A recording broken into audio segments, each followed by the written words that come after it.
You are listening to the Global Slovakia podcast, sharing Slovakia's untold stories, hidden heritage, and cultural treasures with the world. Today, we explore a question becoming increasingly urgent across Europe and among descendants worldwide. Is ancestry alone enough to claim belonging? As more Americans look toward Europe for stability, opportunity, and reconnection, countries are beginning to rethink what citizenship truly means, and whether heritage without cultural connection is enough. This is, a passport is not enough. Something is changing, and not everyone sees it yet. On one side of the Atlantic, Americans are looking to Europe in record numbers. More people are seeking not only travel, but relocation, drawn by stability, affordability, and the promise of a different way of life. What was once a niche aspiration is becoming a broader trend, with Central and Eastern Europe increasingly part of the conversation. On the other side, Europe is beginning to pull back. In March 2026, Italy's constitutional court upheld a landmark restriction on citizenship by descent, challenging the long-standing assumption that ancestry alone, no matter how distant, is enough to claim belonging. The decision did not emerge in isolation. It reflects a deeper shift, growing discomfort with both the scale of demand and the limited connection many applicants have to the countries they seek to claim. This is not simply policy, it is a change in mood. And that mood matters.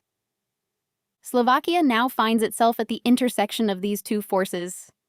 Since the amendment of the Slovak Citizenship Act opened access to millions of descendants worldwide, applications have surged, particularly from the United States.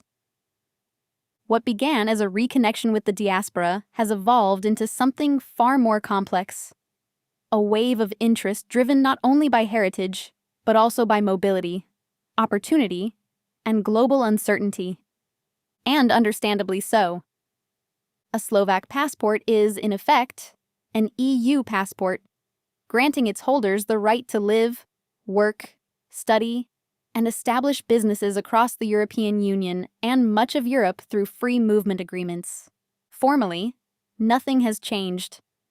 Citizenship by descent remains grounded in proof, lineage, documentation, and verifiable ancestry. On paper, the framework remains stable and clearly defined. But a quieter question is beginning to emerge, rarely stated openly, but increasingly present in political and institutional thinking. Is proving ancestry truly the same thing as having a meaningful connection to the country? And why does that distinction matter more than it once did? Italy offers a clear example of how quickly such a shift can happen. What was once an expansive interpretation of citizenship has gradually moved toward a more restrictive, connection-based framework. Slovakia has not taken that step. Unlike Italy, Slovakia remains far less globally known. As a young country, it stands to benefit enormously from building bridges with its heritage diaspora, not only through tourism and investment, but also through strengthening cultural ties across the world. At the same time, there is growing concern among decision-makers that applicants demonstrate some form of genuine connection to Slovakia, not simply eligibility on paper. This year marks 4 years since the amendment of the Slovak Citizenship Act. In that short time, institutions managing applications have faced volumes with no historical precedent. And in that environment, perceptions begin to matter.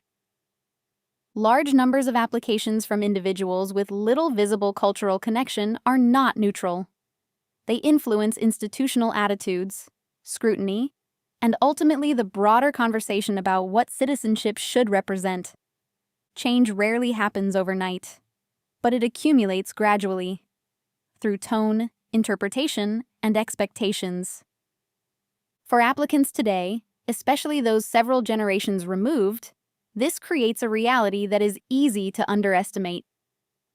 Citizenship may increasingly depend not only on origin, but on demonstrating a credible connection to that origin. One pathway that reflects this idea already exists: the Slovak Living Abroad Certificate, known as the SLA. The SLA was originally established to recognize Slovakia's historic diaspora communities in places such as Serbia, Romania, and Hungary. Communities that preserved Slovak language and culture across centuries and generations. In many of these places, Slovak remains spoken at home, taught in schools, and woven into everyday life even after 300 years abroad.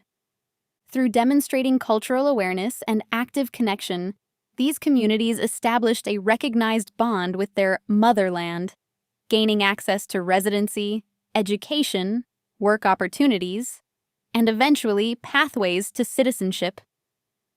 Could the SLA play a broader role today than originally intended? Perhaps. Because in an era where connection increasingly matters, the SLA offers more than documentation.